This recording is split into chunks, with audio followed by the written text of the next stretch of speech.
Juriscast, o seu podcast jurídico. Bom dia, boa tarde, boa noite, meus queridos e estimados ouvintes do Juriscast, o seu podcast jurídico. Hoje estamos aqui, eu, Thiago Facchini, e o meu querido e inteligentíssimo escudeiro Antônio Neto. Olá. Oi, Thiago. Oi, Christian. Christian, seja bem-vindo ao Juriscast. Bem-vindo, sou muito bem-vindo, muito feliz de estar aqui. Boa tarde, Thiago. Bom dia, boa tarde, boa noite, né, para ser mais preciso. E bom dia, boa tarde, boa noite para ti também, Antônio. Obrigado pelo convite. Obrigado a você por estar aqui com a gente, né? Para quem está ouvindo o Juriscast pela primeira vez, esse aqui é um podcast jurídico. Você pode ouvi-lo a qualquer momento, em qualquer local. Por isso, bom dia, boa tarde, boa noite, onde quer que você esteja. Hoje estamos aqui com Christian e ele é conselheiro de reputação. Olha só que coisa boa, pessoal. E ele, né, tem especialização aí em escritório de advocacia. Já trabalhou com isso e, obviamente, vamos pensar no viés da reputação, na criação da reputação para nós profissionais da área jurídica. Então, após essa calorosa boas-vindas para o nosso querido Christian, queria perguntar, Christian, pedir para você, obviamente, rapidamente se apresentar e já engatar aí a primeira pergunta, né?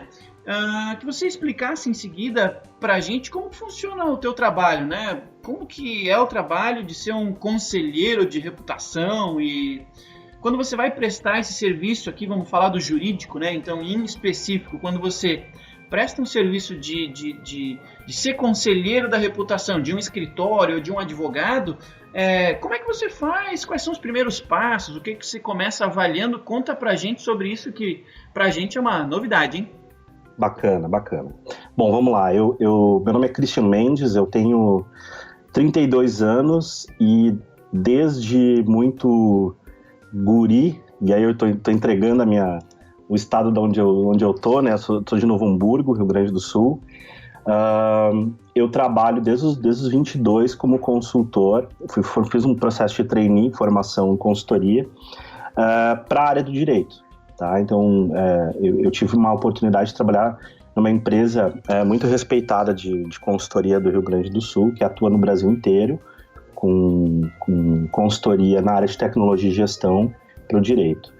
E me formei ao lado de grandes consultores, né, muito mais sábios na época, literalmente mais velhos do que eu, né? Eu tinha 22 anos, se eu não me engano a pessoa mais nova que trabalhou comigo na minha equipe eram 8 pessoas, tá? Tinha uns 35, né? Então eu fui pego literalmente como uma jovem promessa para ser treinado para isso. E a minha competência sempre foi comunicação, tá? Então, quando a gente fala em reputação, quando a gente fala em construção, proteção de reputação, blindagem, desenvolvimento de imagem e tal, eu quero situar isso dentro da minha formação, que eu sou Relações Públicas, e dentro da área de RP, né, a RP faz parte da comunicação social, que é uma área de conhecimento, uma ciência da onde a gente bebe, né, da fonte da onde a gente tira o nosso trabalho, o que a gente faz, tá?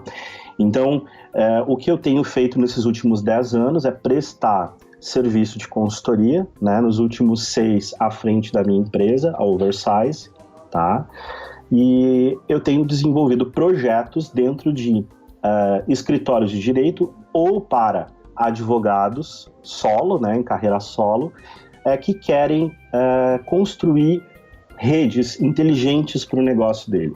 Seja para conseguir mais clientes, seja para se posicionar, se diferenciar do mercado, seja para mostrar o conhecimento que tem, o quanto o conhecimento que ele tem é especial, é diferente, enfim, no mercado, no nicho. O direito é muito nichado, né? Então, cada área de conhecimento do direito vai criando segmentações super específicas, né? Seja de nicho, de mercado que atua, ou seja de especialidade de área de conhecimento.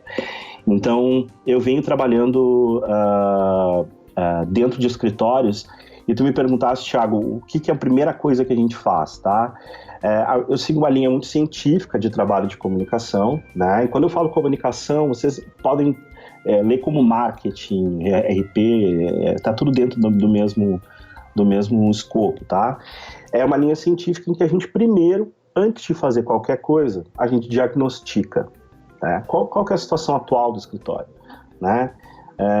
Qual que é a visão? Como é que ele pretende crescer? Ele vai crescer expandindo, aumentando o número de filiais ao longo do Brasil? Ele tem visão de atuar internacionalmente? Essas perguntas a gente faz, né? Quais as áreas que o escritório se propõe a atuar? Que tem profissionais especializados? Ele vai manter essas áreas? Vai expandir? Qual que é o formato de atendimento que vai ser dado? Vai ser dentro do cliente? Vai ser dentro do escritório? Né? Vai trabalhar com que perfil, segmento de clientes? Vai trabalhar com empresas? Ou vai trabalhar para pessoas? Né? Vai proteger, né, os direitos de quem? Né? E dentro de empresas, vai escolher se segmentar dentro de um nicho? Né? Vai trabalhar com, por exemplo, mercado de indústria. Dentro do mercado de indústria, vai trabalhar com um segmento de óleo e gás. Dentro de óleo e gás, vai trabalhar com o nicho de logística. Né? Então, são níveis de segmentação e reflexões que a minha empresa, Oversize, propõe para o escritório, né, para os advogados, e dentro desse objetivo traçado, a gente faz um desenho estratégico, que é basicamente mapear o caminho do ponto onde o escritório está para onde ele quer chegar. É isso que é a estratégia, mapear o caminho que vai ser percorrido. Tá? Então, legal. A essência do meu trabalho é planejamento, é antever todas as variáveis do que pode acontecer e minimizar a chance de, quando o escritório ou o advogado tomar uma decisão de negócio, ele cometer um erro. Né? A gente não tem como garantir nada, né, 100%, mas a gente reduz muito a chance de cometer um erro, de fazer uma aposta que pode ser gerar um dano para a empresa, lesar em grana, em investimento, enfim.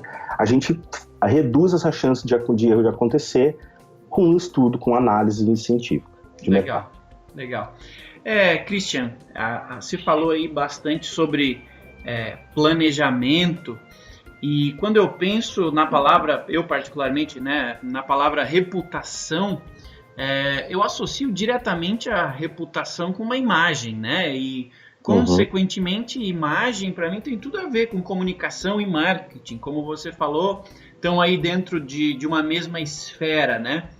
Então, dá para a gente considerar a comunicação, marketing, a reputação, né, a preocupação em ter uma reputação, uma imagem condizente com o que a gente quer repassar, né, para o mercado. Dá para considerar isso aí um investimento em marketing, comunicação como um todo, né? E isso obviamente pode refletir em percepção, óbvio, em captação de novos clientes também, posicionamento de mercado como um todo, né? Perfeito.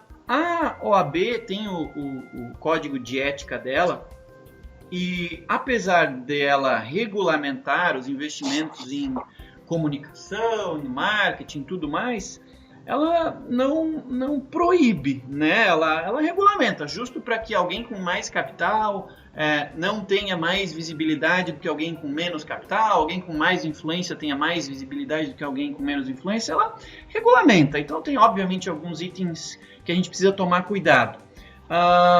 De qualquer forma, assim, é possível sim fazer investimento em marketing, investimento em comunicação e em reputação nessa área. Só queria entender a tua opinião, né? Existe obviamente um tabu no jurídico em função da regulamentação da OAB, mas esse tabu, ele é exclusivo por causa da regulamentação, na tua opinião? E dois, em comparação com outras áreas que não a do direito, isso ajuda, isso piora para o profissional, né? Dificulta o trabalho dele, ou permite que você faça uma estratégia ainda mais única, haja visto esse panorama único desse tipo de mercado? Boa pergunta, boa pergunta. Inclusive, é uma discussão que normalmente no início do trabalho a gente provoca, né? E por mais que o código de ética ele esteja ligado à profissão do direito, existem muitas dúvidas na prática, na operação, né, do que pode ser feito. Será que eu posso usar o LinkedIn ou não posso? Será que eu posso fazer essa postagem aqui no Facebook ou não? Será que esse título aqui ele não caracteriza mercantilização? Né?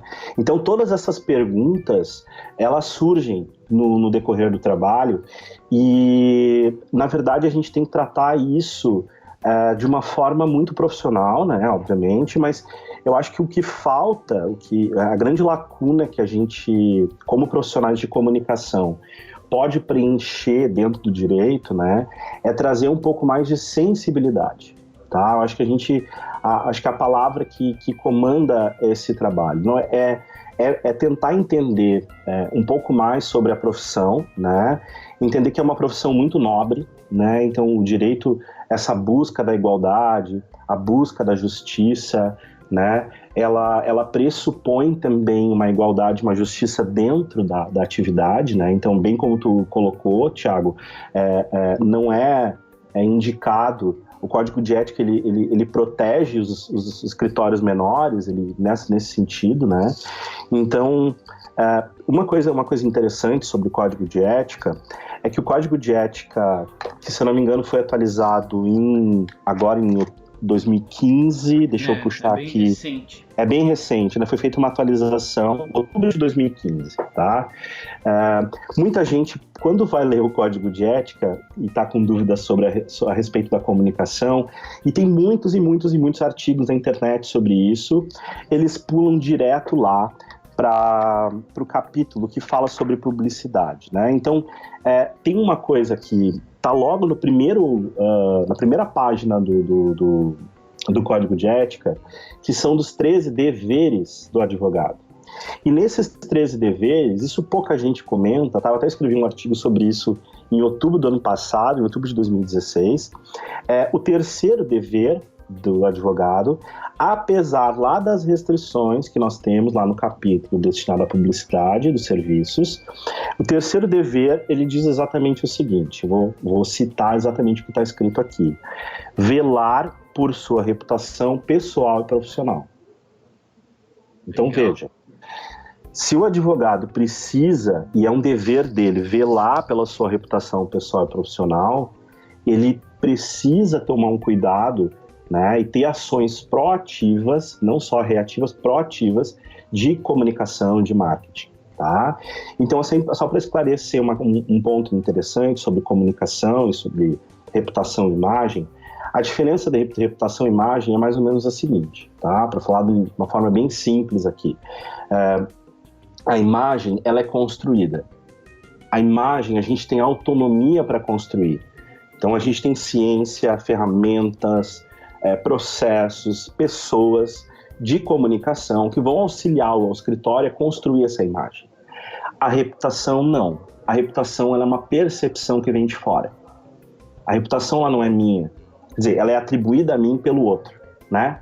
Então, ela está muito ligada à percepção, a palavra percepção, ao que os clientes, o mercado, a imprensa, a sociedade, os órgãos fiscalizadores, as entidades de classe, elas têm a respeito do advogado e têm a respeito do escritório. Então, onde a gente tem controle é na imagem. Então, a gente trabalha para construir a imagem que está ligada ao trabalho, ao que o escritório, ou falando numa pessoa, um advogado solo, né, ao que o advogado é. Então, basicamente, nosso trabalho é colocar uma lupa e mostrar aquilo que é, né? Nada mais, nada menos do que isso. E trabalhar a comunicação para tornar isso mais claro, tá? Legal. Então, a tua imagem, né, é tua, você controla ela, e a tua reputação é nossa, né? A gente também entende que é um pouco do que a gente percebe a teu respeito. Isso. Tem uma coisa, o que está acontecendo, assim, para fazer uma comparação, tu fizeste a pergunta, a comparação do direito com outras áreas, né? Uhum. O que tem mudado, o que mudou de uma forma exponencial, tá? Exponencial nos últimos anos, é a exposição. Hoje a gente está muito exposto, né? A gente não tem como esconder nada, a gente deixa rastros. Todo e qualquer tipo de ação que a gente tem em qualquer mídia social, ela fica gravada, tá? Ela fica gravada. A gente, quando a gente vai para uma festa, a gente toma uma cerveja lá artesanal, tira uma foto, aquilo fica registrado. Aquilo não tem como apagar, né? Então a gente tem a opção de não postar, né? Ou simplesmente postar dentro de uma rede que é adequado àquele tipo de comunicação. Então a gente tem que tomar muito cuidado que toda e qualquer ação do advogado, principalmente no direito, que a atividade, o serviço, ele está muito ligado à pessoa, né? É diferente, por mais que tu tenha um escritório, né? Vocês podem observar que até pela orientação do Código de Ética, normalmente os escritórios levam o sobrenome dos sócios fundadores, né, ou dos diretores da empresa, né? Então, está muito sempre ligado a quem é aquela pessoa, né? Então, a gente tem que tomar um cuidado com a reputação pessoal também, certo? Comparando, então, com outras áreas, para não me alongar muito nessa resposta, comparando com outras áreas, o que acontece? Todo mundo hoje está com medo. Todo mundo hoje precisa se educar, não sabe bem o que postar. O número de mídias sociais aumentou pra caramba. Tem muita mídia, né? A gente instala com muita facilidade as coisas, os aplicativos no nosso celular, no nosso smartphone, e a gente não sabe exatamente o que fazer. A gente tem uma experiência, às vezes, mais forte com uma mídia mais popular, que, por exemplo, é o Facebook, tem quase 2 bilhões de usuários, está chegando a 2 bilhões aí, né? Em breve, e a gente acha que talvez o que a gente faz no Facebook, a gente tem que fazer em todas as mídias, né? Então, eu escrevi um artigo, vou postar no Facebook, vou fazer a mesma coisa no Twitter, fazer a mesma coisa no LinkedIn, vou fazer a mesma coisa no Instagram, enfim, aí tu não sabe bem o que fazer. E a verdade é que cada mídia ela tem uma função diferente, cada mídia ela se comunica de um jeito diferente, né? Uma comunicação mais visual, outra comunicação é mais textual, outra é mais audiovisual. Uma mídia foi criada com um objetivo, outra foi criada com outro, né? E a recomendação mais, para simplificar, que eu dou para o advogado, e é uma recomendação, inclusive, que muitos assumem, né? É não entrar em mídias que tu não sabe o que fazer. Se tu não tem uma estratégia definida, não entra. Não cria uma conta lá porque tu acha que tu tem que ter, né? Se tu vai usar profissionalmente o Facebook, tu vai lá e cria o quê? Uma fanpage, não um perfil. Perfil é espaço Facebook para pessoa física. Fanpage, página, né? É espaço para pessoa jurídica. Mas se tu vai criar uma fanpage, né? Cria já com uma estratégia em cima disso. O que eu vou postar? Com que frequência? Que tipo de conteúdo, né? Eu vou ter que dar atendimento, porque assim como a comunicação de uma via, de eu postar, as pessoas vão comentar, as pessoas vão escrever mensagens, então eu tenho que dar um atendimento ali. Eu tenho que, assim como eu tenho que atender o telefone do escritório, eu vou ter que atender as mensagens do Facebook.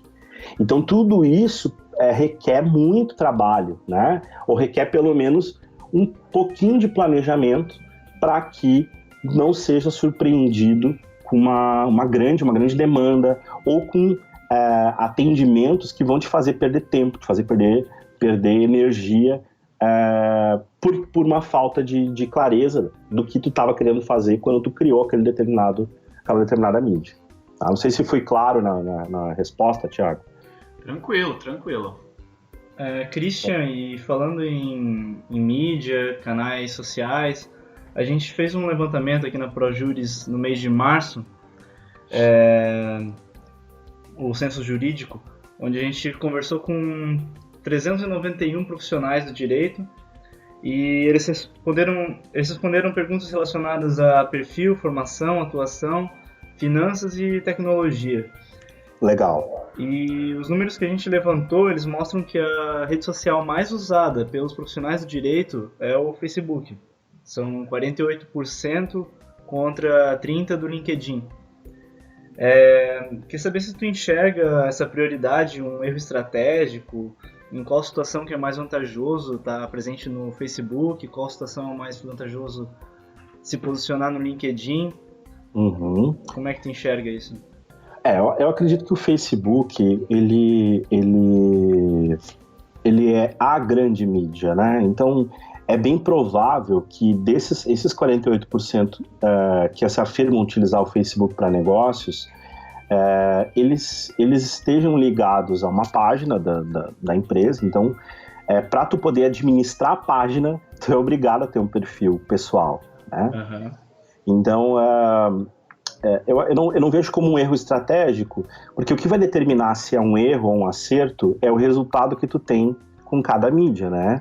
Então, eu imagino que o Facebook, ele deve ter, sim, uma estratégia clara, e ele é fundamental para que o escritório, ele construa uma imagem, né, a respeito das especialidades que ele tem, mas ligando a temas que não estão ligados, não tão profundos ou científicos do direito, a temas um pouco mais simples ou do cotidiano ou ligados inclusive a notícias, né? Então, por exemplo, hoje a gente tem no Brasil muita informação circulando nos veículos de comunicação de massa a respeito de legislação trabalhista, né? Então a gente ouve muito sobre legislação trabalhista por causa das discussões que estão tendo no Senado, enfim. Tem também muitos falando no direito a respeito das questões políticas, né? Então tem gente indo para cadeia, aí se fala em habeas corpus. Então a pessoa comum lá, né, que pouco sabe sobre direito, né, mas que um dia vai precisar, né, precisa contratar o serviço de um advogado, de um escritório especializado no que ele, a resolver o conflito, enfim, o problema que ela quer resolver, ela já está começando a se acostumar a ouvir esses termos. Então o Facebook é uma mídia que funciona muito bem para a gente estabelecer esse tipo de conexão. Tem que entender que a pessoa que entra no Facebook, né, inclusive o advogado, né, a mentalidade dela não é para contratar nenhum tipo de produto ou serviço, né? A gente sempre, eu sempre faço em palestras assim, eu faço uma comparação entre o Google e o Facebook, e eu falo que no Facebook, no Google a gente acessa quando a gente quer resolver um problema. Estou com fome, eu preciso de um restaurante, eu vou lá e escrevo restaurante na cidade onde eu estou, né? Então eu quero resolver um problema, estou com algum problema. E já no Facebook, a gente entra para fugir dos problemas, né?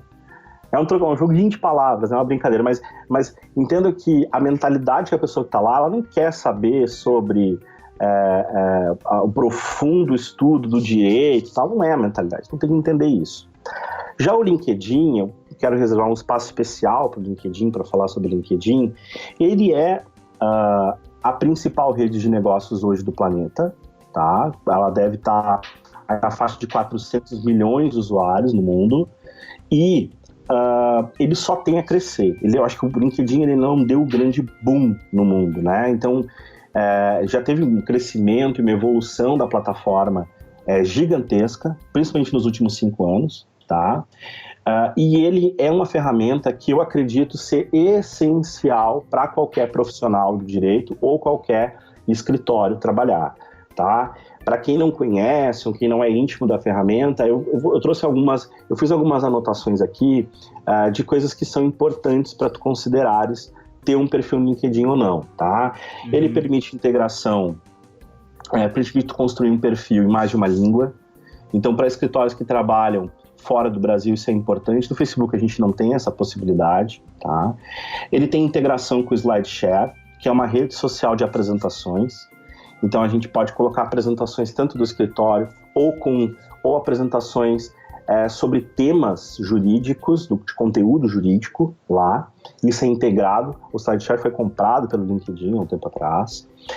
Ele permite a coleta de depoimentos profissionais, né? Então tu pode ter depoimentos ligados ao teu perfil, atestando o conhecimento, a experiência e a tua capacidade como profissional, tá? Lembrando que mesmo que seja um escritório muito da imagem do escritório é um composto da imagem num conjunto de advogados, né? Então tá ligado à imagem pessoal.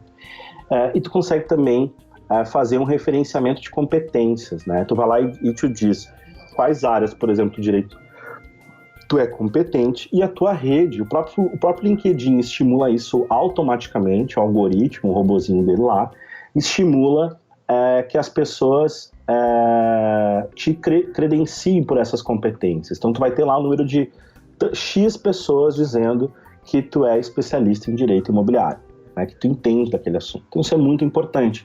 Só que isso é uma coisa orgânica, isso é uma coisa que leva tempo, né? Então um bom perfil do LinkedIn, para ele se construir e ter valor, ele precisa de meses, anos assim, de cuidado, né? A gente tem que cuidar sempre.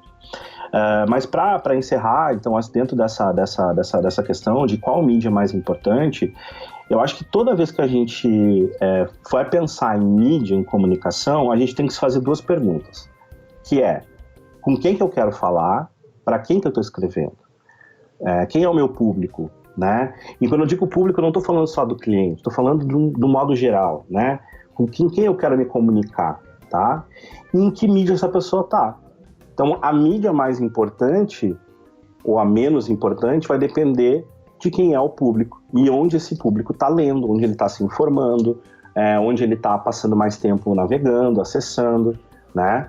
Então, essas duas perguntas, elas funcionam hoje, vão funcionar nos próximos 50, 100, 500 anos, né? Então, atestar, assim, tal mídia é boa, tal mídia é ruim, usa essa, não usa aquela, isso é efêmero, né? Então, daqui a 1 ano, 2 anos, você que está ouvindo esse podcast daqui a 2 anos, por exemplo, né, vai perceber que muita coisa mudou. Muito dos números que a gente trouxe aqui mudou, né? Então, o que eu procuro ensinar e passar um conhecimento, inclusive para os escritórios, para aprenderem a refletir sobre a comunicação sem depender de mim ou da minha equipe, né? Eles precisam entender a lógica por trás, porque isso é uma informação vital para o negócio deles, né? Ele tem que ter uma visão de gestor, de administrador, mesmo que ele seja um técnico, né? Quando eu digo técnico, não de curso técnico, é alguém com conhecimento ultra específico, né?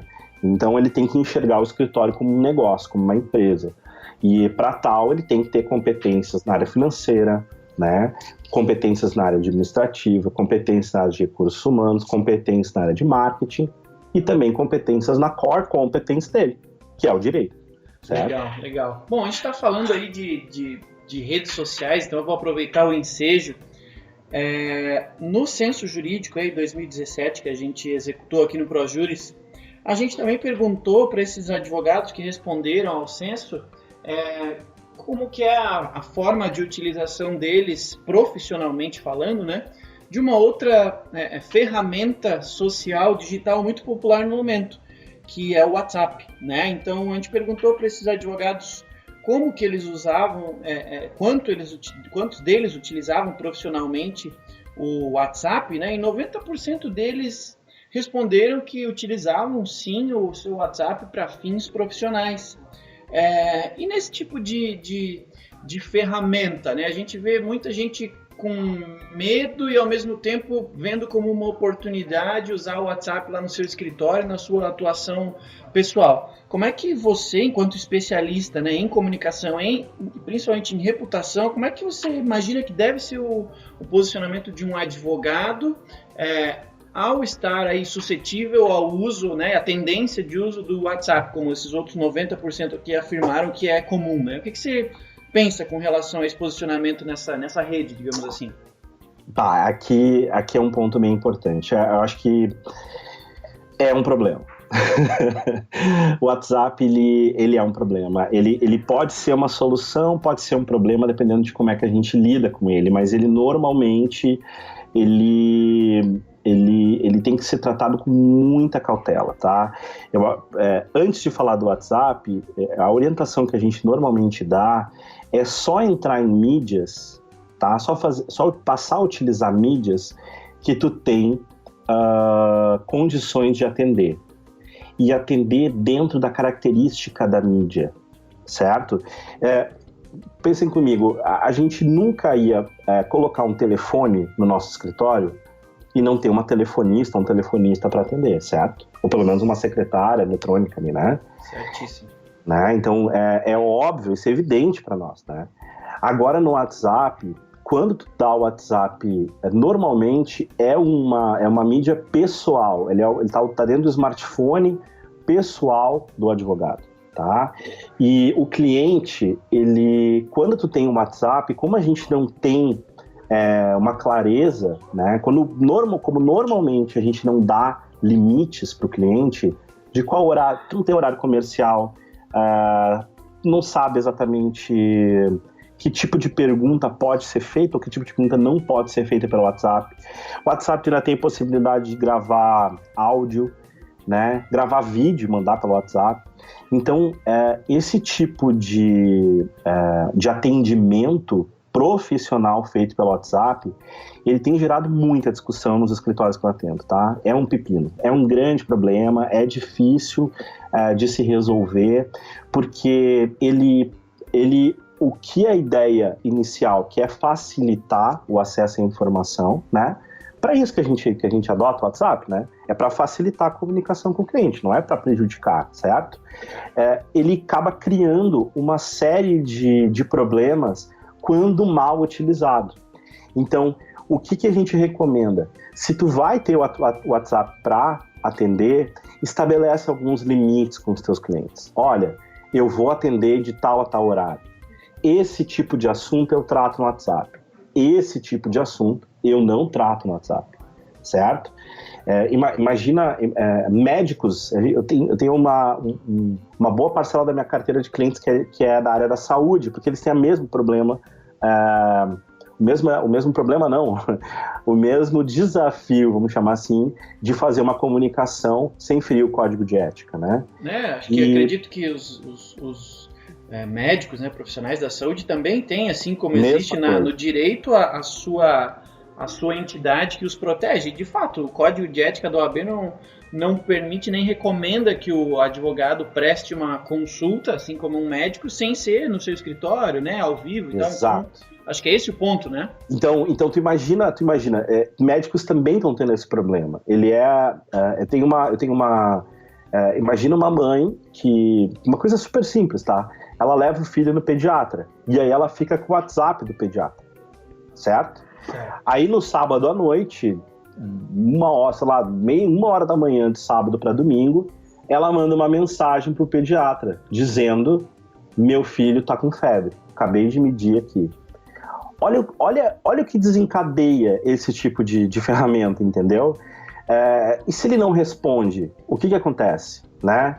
Se não responde, a pessoa vai ter que fazer o que ela faria normalmente, que é ir até um pronto atendimento, de acordo com o plano de saúde dela e tal, né?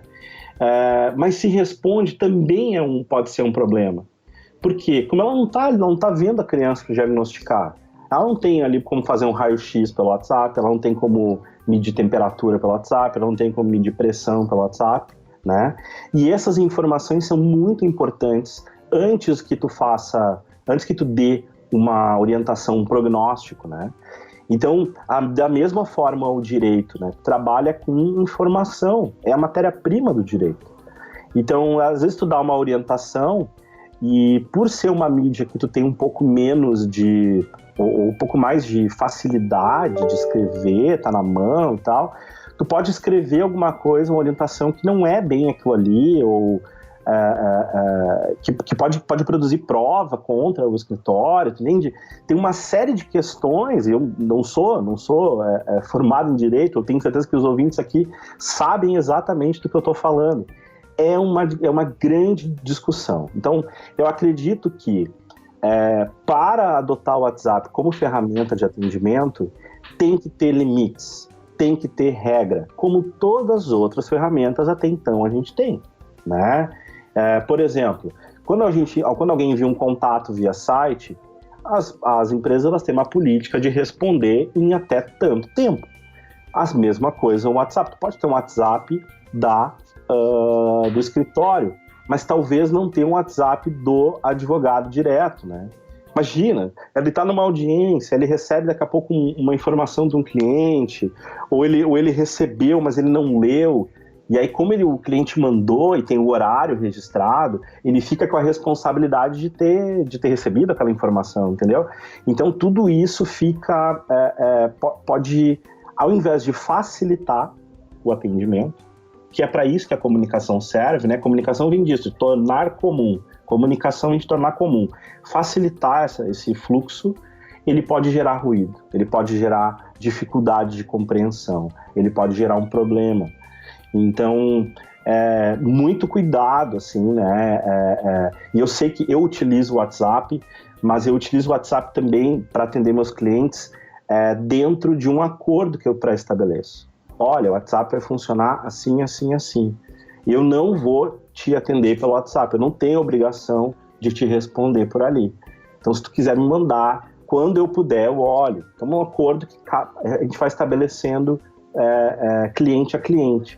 Mas o correto é a gente ter um desenho de processo de atendimento e tentar fazer com que o nosso cliente entre dentro da nossa metodologia.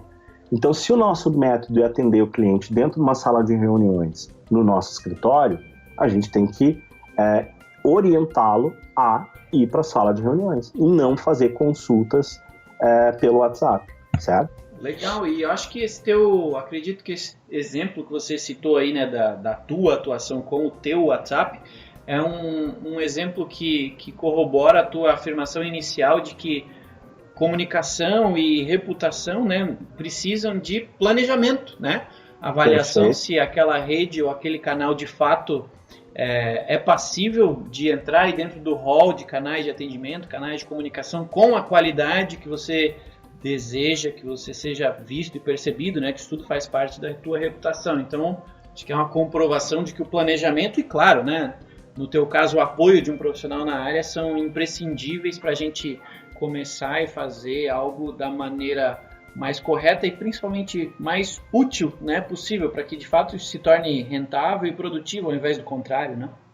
Tem uma coisa, Thiago, é verdade, é exatamente isso. E tem uma coisa que eu quero acrescentar aqui que é bem importante. Agora eu me lembrei disso, e é vital a gente ter consciência de uma coisa. Durante muito tempo, não ter tempo para atender, demorar para atender, enfim, levar um tempo para que as pessoas te atendessem, era sinônimo de agenda ocupada, e sinônimo de agenda ocupada era sinônimo de competência, certo? Dá para se dizer isso, é uma premissa, né? Muita gente criou essa imagem de que, olha, o Thiago é um cara muito ocupado. Pode mandar o WhatsApp para ele, mas ele não vai atender, porque ele é um cara realmente muito competente, a agenda dele está lotada de atendimentos. Só que isso hoje é muito feio. Para não dizer que é uma falta de respeito, né?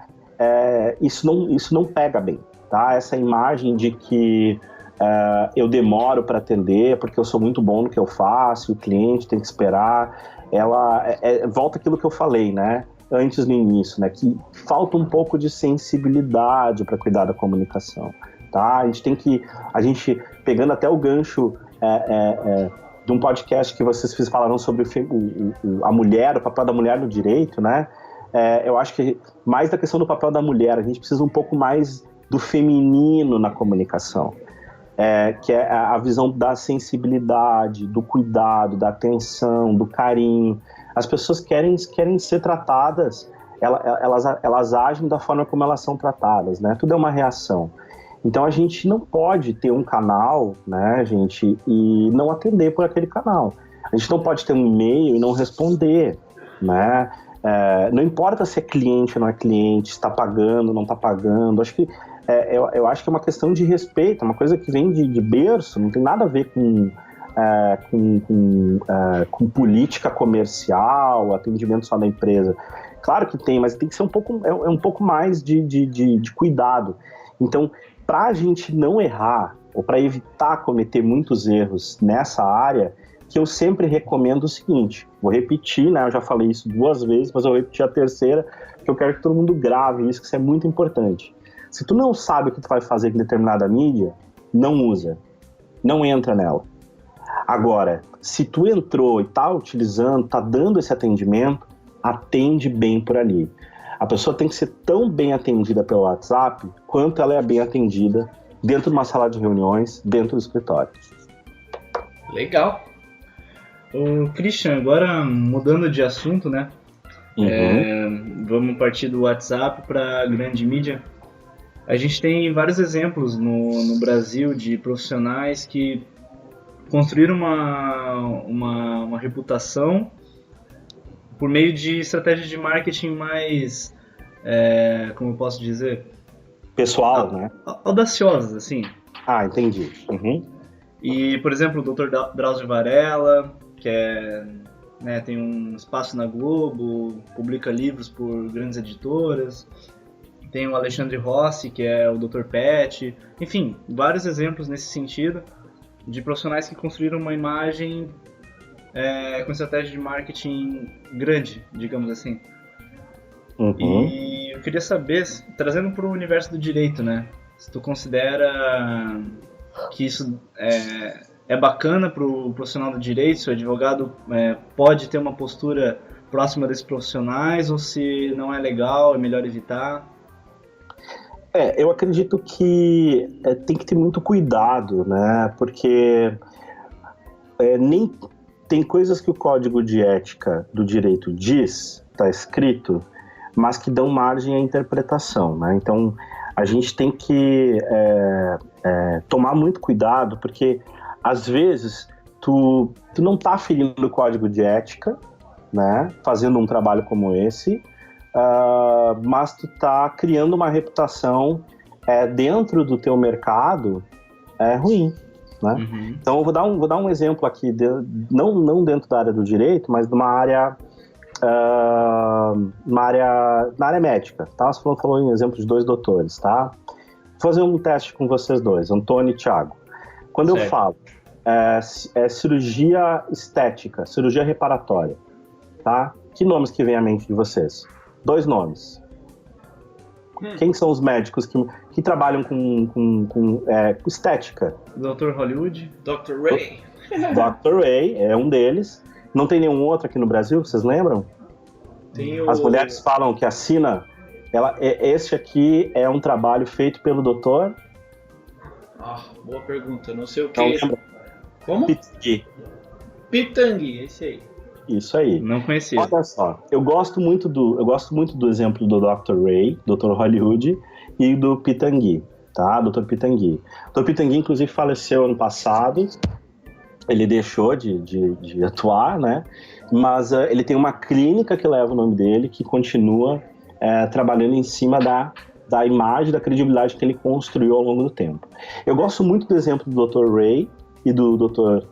Pitangui, porque eles são 2 expoentes dentro da mesma área. Eles estão no mesmo nicho, de cirurgia estética. Mas olha que curioso, para quem não sabe, tá? O Dr. Ray, ele é um profissional, ele é brasileiro, e ele foi para os Estados Unidos, e ele ficou conhecido aqui no Brasil, se eu não me engano, pela Rede TV, tá? Um canal de televisão, com um programa chamado Dr. Hollywood, em que mostra ele fazendo operações em Hollywood, celebridades e tal. E o Dr. Ivo Pitangui, ele foi professor universitário, ele tem um background também dentro da cirurgia reparatória, tá? Isso eu tenho histórias de médicos me falando do Dr. Ivo Pitangui, então eu tô citando eles, tá?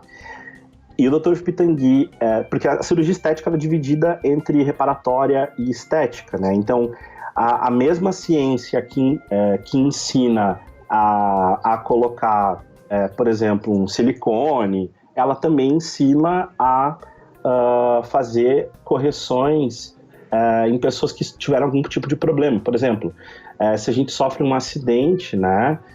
E perde um pedaço da pele da tua perna, por exemplo, assim, é tirado um pedaço de outra parte do teu corpo e fazer um enxerto.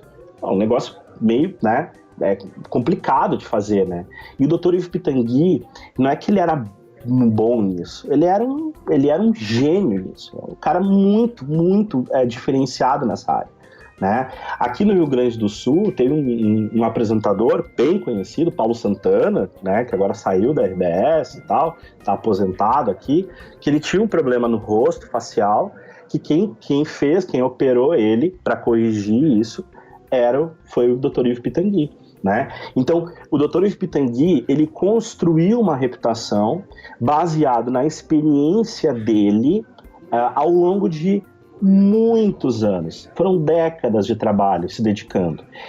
Ele era muito querido e muito respeitado entre os colegas, né? A reputação dele não era só medida pelas celebridades aqui que ele atendeu. Mesma coisa do Dr. Ray, também atendeu celebridades. Mas vocês concordam que a reputação deles é diferente, certo? Sim. Um tem uma imagem construída, o outro tem outra. O Dr. Ray, eu não vou fazer julgamento de valor, Dr. Ray é ruim, o Pitangui é bom, não é essa a questão. É que, dependendo do trabalho que tu faz de comunicação, tu vai construir uma reputação. E a reputação, ela vai mostrar a coisa mágica hoje da comunicação, ela mostra exatamente aquilo que tu é. É muito difícil, tem gente que fala que tem muita coisa construída, fabricada, mas hoje é muito difícil se manter, tá?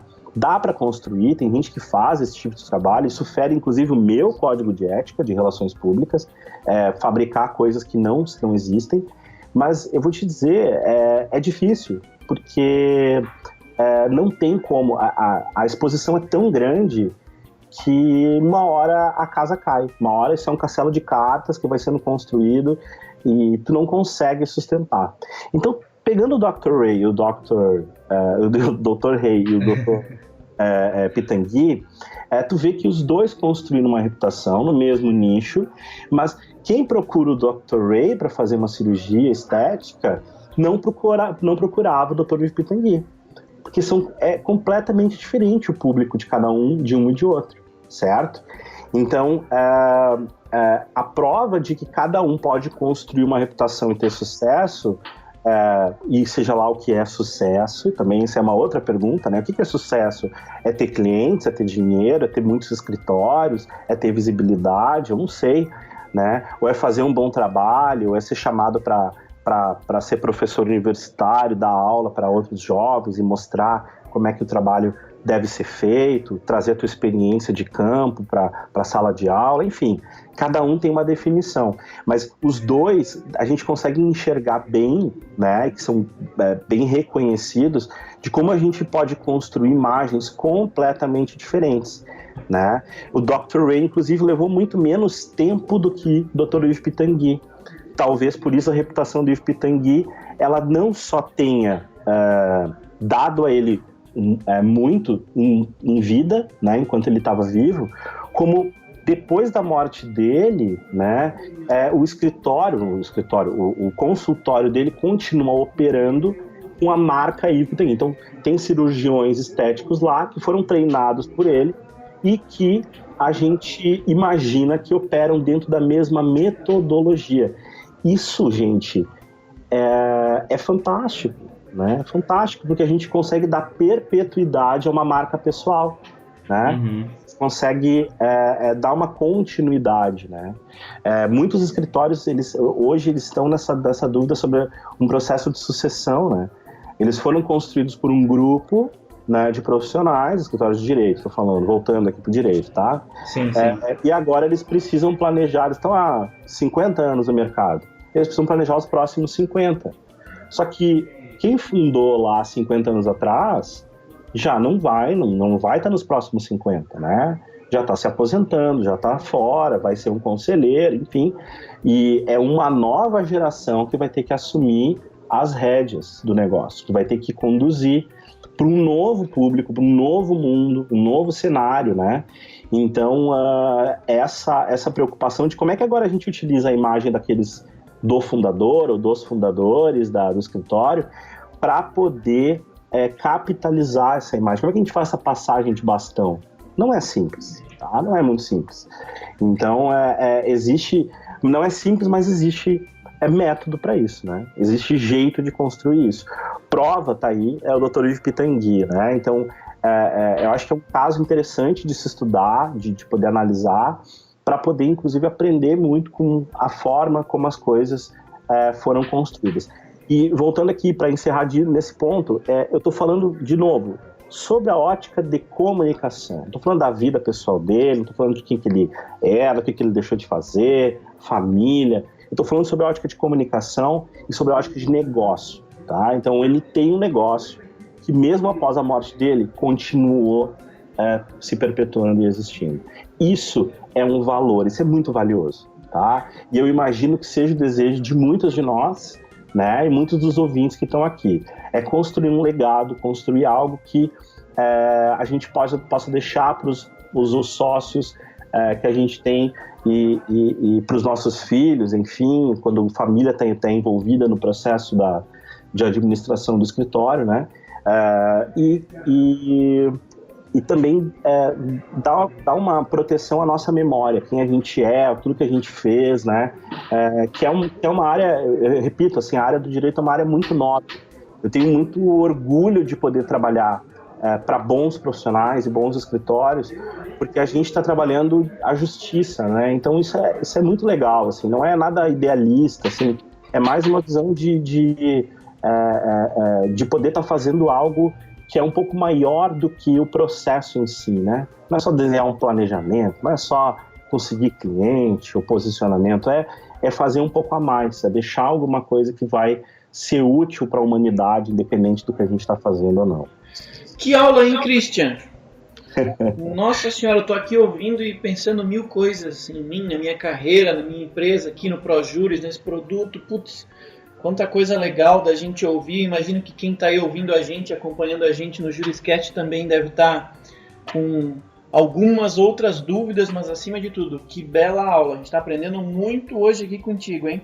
Muito obrigado, muito obrigado. Fico muito feliz de estar aqui conversando com vocês. Christian, eu queria fazer uma brincadeira contigo. Vamos supor que eu sou um advogado, eu quero contratar teu serviço, tu vai ser meu consultor de reputação. Uhum. Meu conselheiro de reputação, desculpa. Uhum. E eu quero começar a investir no marketing no meu escritório de uma maneira mais discreta, mais sóbria, como a OAB prevê no Código de Ética, que ela não permite, por exemplo, publicidade em TV e rádio, etc.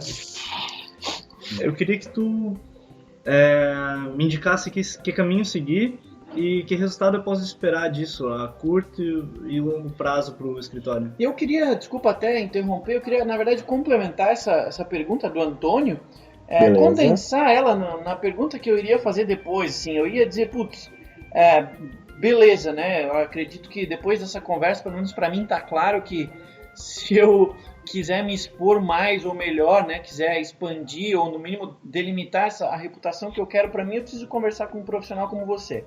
O Antônio acabou de te pedir, né, numa brincadeira, putz, o que você me recomendaria? E eu ia fazer a mesma pergunta. Se você puder resumir em 2 dicas, né, assim, para quem está nos ouvindo, mas no momento não pode entrar em contato contigo ou não tem alguém próximo, né, a quem recorrer, que você juntasse as 2 coisas, assim, a pergunta do Antônio, como você começaria com ele, né, nele te contratando agora, mas também pensando em outros advogados, né, se for para começar, 2 dicas, por onde que eu começo a me preocupar com a minha imagem, com a minha reputação, né, talvez, legal. Por onde que eu inicio? Legal. Não, eu acredito que é bem simples de como a gente resolver isso, tá? Seriam 3 dicas, tá? Mas pela questão do advogado, pelo perfil do advogado, a gente restringe a 2.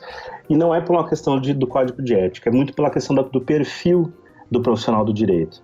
A primeira coisa que eu oriento, tá? Todos os meus clientes, e aí não só da área do direito, de outras áreas também, é estudar muito.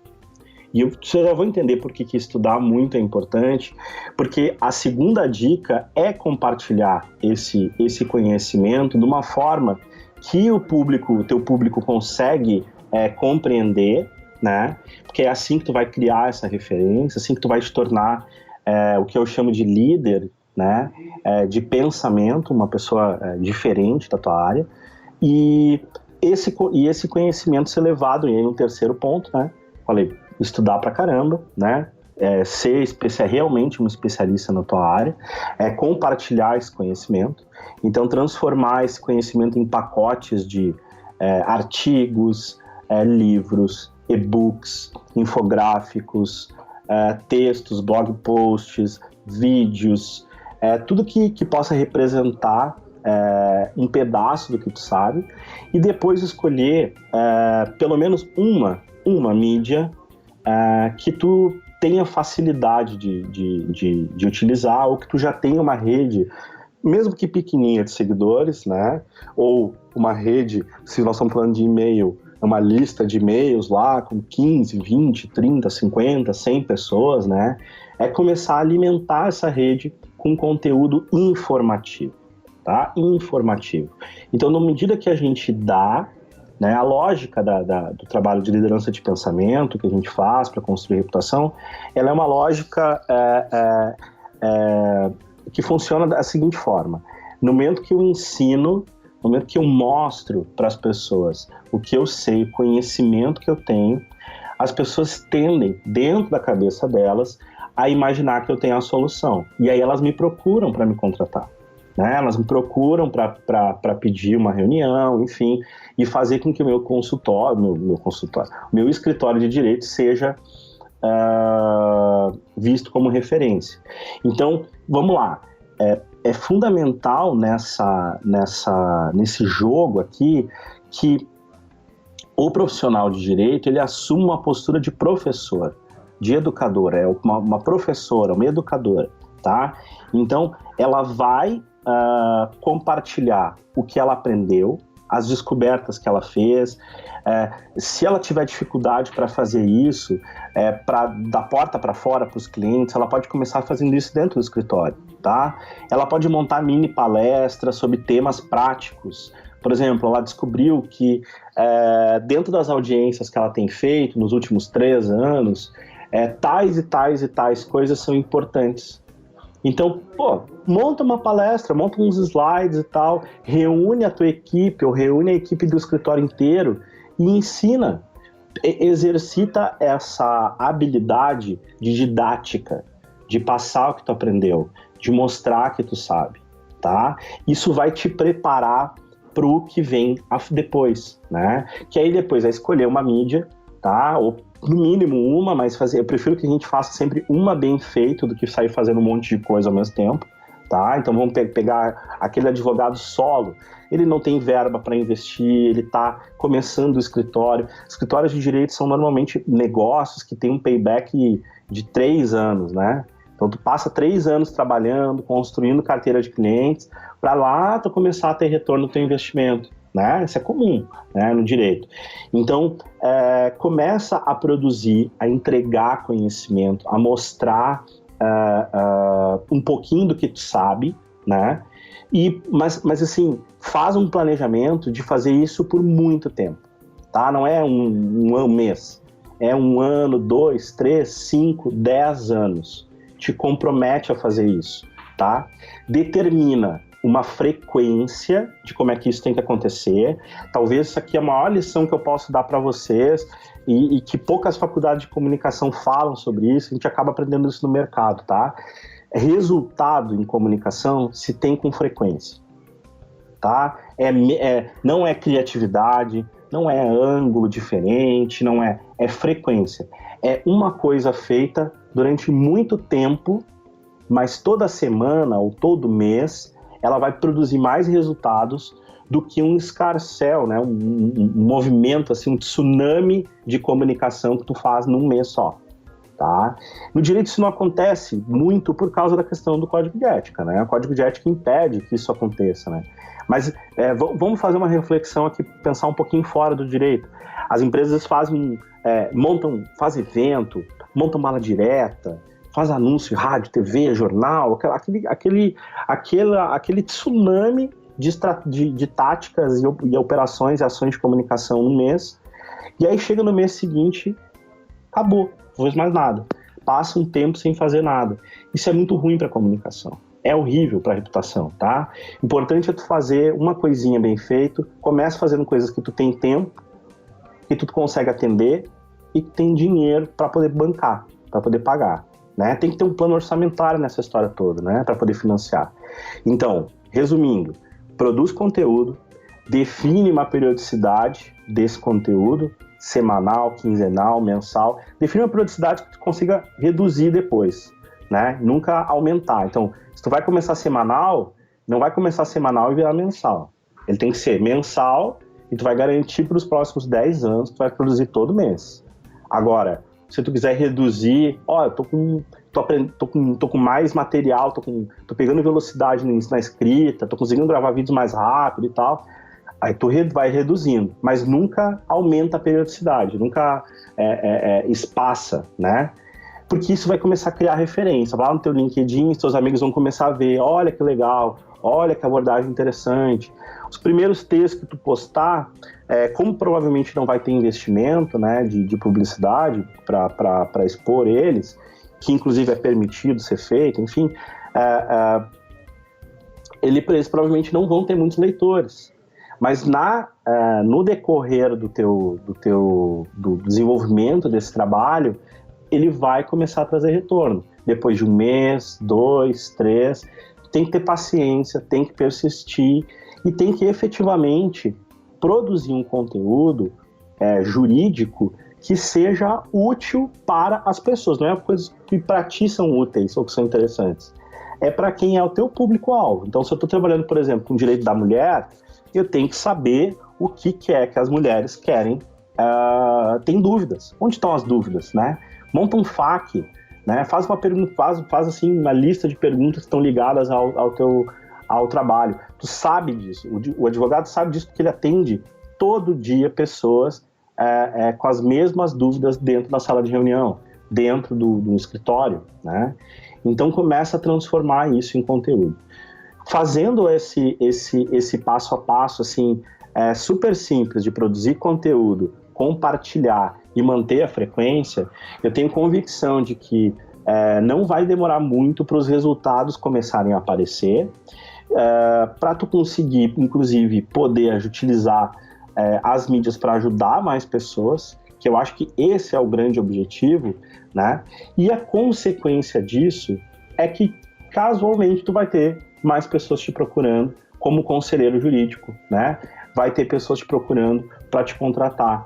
Mas eu acho que o trabalho, ele não pode ter esse olhar mercadológico, assim, né? Tipo, se não der retorno, não vou fazer, não vou utilizar cliente.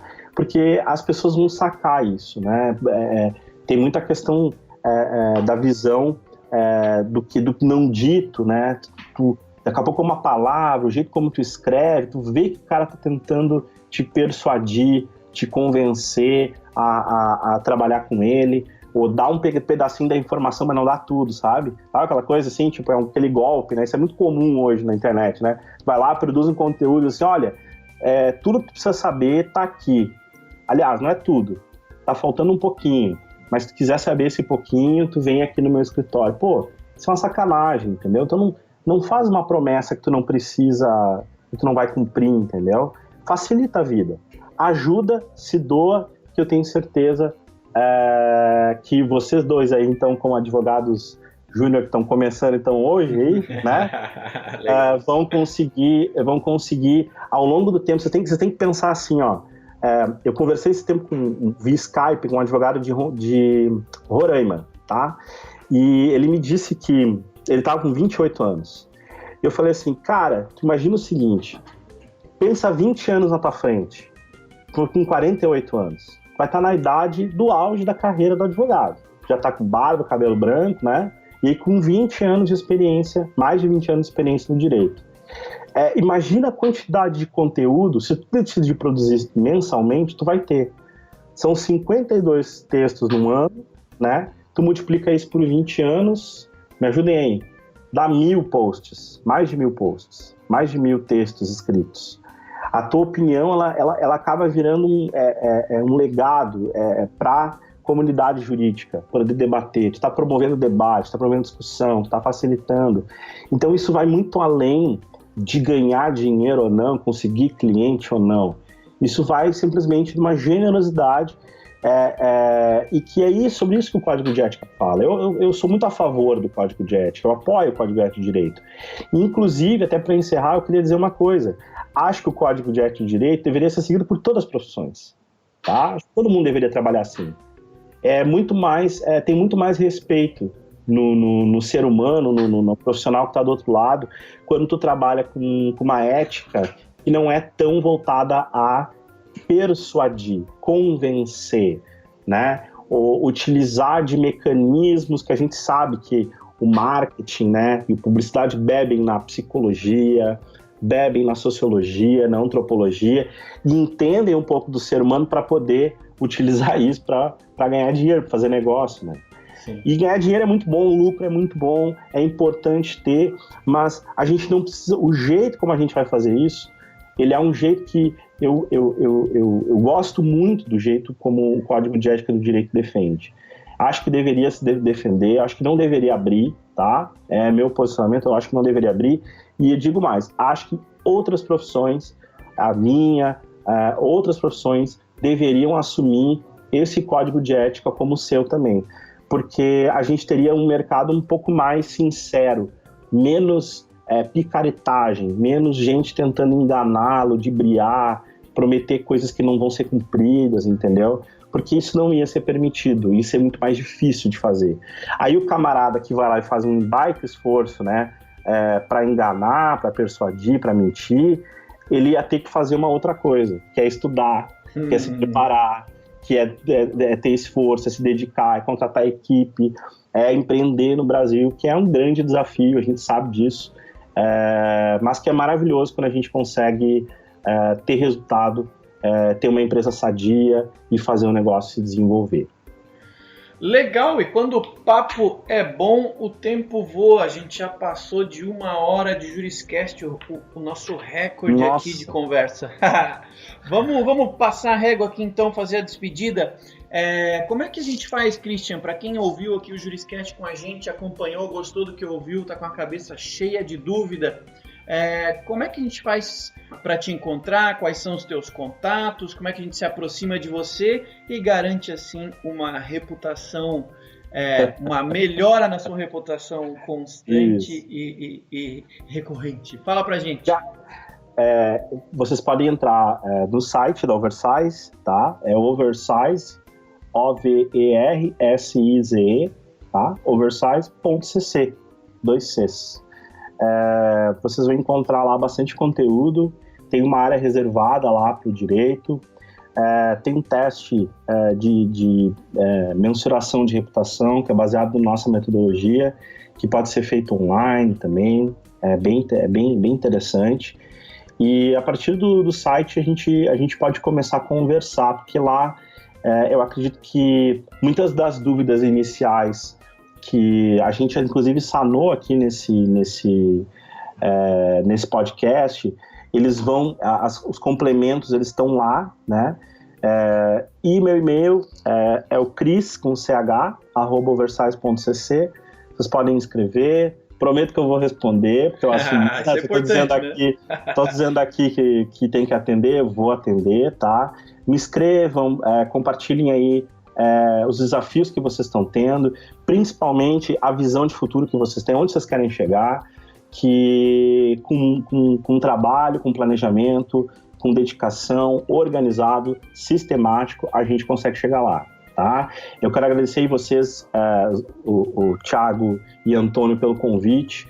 É uma grande honra estar aqui podendo falar para a rede da ProJuris. Eu tenho muito orgulho de poder falar com uma empresa que tem uma visão muito inovadora, muito sincera, muito profissional do mercado. Vocês realmente estão fazendo um trabalho fundamental para preparar os escritórios para o futuro, para dar instrumento e ferramenta, né, para que eles possam se desenvolver, né? E eu fico muito feliz aqui acredito que eu sou um dos primeiros podcasts que não é por um advogado que está falando, né, Thiago? Sim. É um dos primeiros, né? É uma área que, não sei se pela inovação ou pela dificuldade, mas ela é bem carente e a gente está aqui para ajudar esse povo. Maravilha, maravilha. É uma honra estar aqui. Obrigado por vocês dois. Eu tenho um adendo.